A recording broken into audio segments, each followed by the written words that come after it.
Unti-unting isinasagawa ang restorasyon ng Batad Rice Terraces sa Banawi, Ifugao na nasira sa pananalasa ng malakas na bagyo noong nakaraang taon. Trek for a Cause nakatutulong sa pagsasaayos sa lugar. Nagbabalik sa report si Clint Isvan Tutanes. Magiging malaking tulong para sa restorasyon ng rice terraces dito sa Batad, Banawi, Ifugao ang isinagawang akyat para sa West Philippine Sea, Batad Trek kamakailan.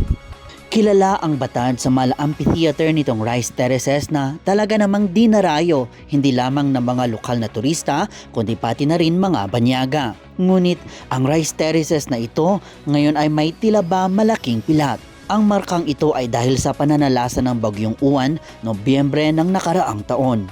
Upang matulungan ang mga rice farmers sa restorasyon ng mga palayan, nagsagawa ang lokal na pamahalaan ng Batad, katuwang ang Philippine Coast Guard ng Trek for a Cause. This is for the restoration of our rice terraces.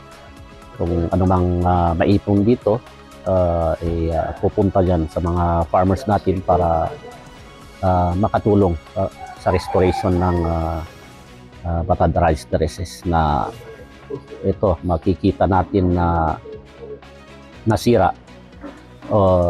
dahil sa recent typhoon last year 2025 was November 10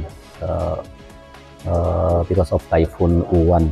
Para naman sa lokal na pamahalaan ng Banawi at ilang mga residente dito, mahalaga ang restorasyon ng mga rice terraces sapagkat ito ang pagkakakilanlan ng Ifugao.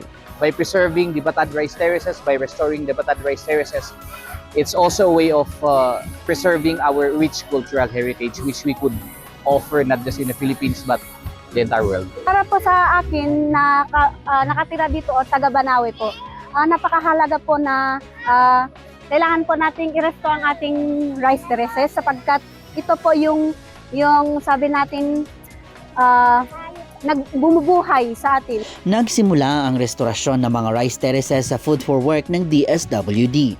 May mga inaasahang tulong din mula sa tupad na programa ng DOLE at sa pamahalaan panlalawigan ng Ifugao.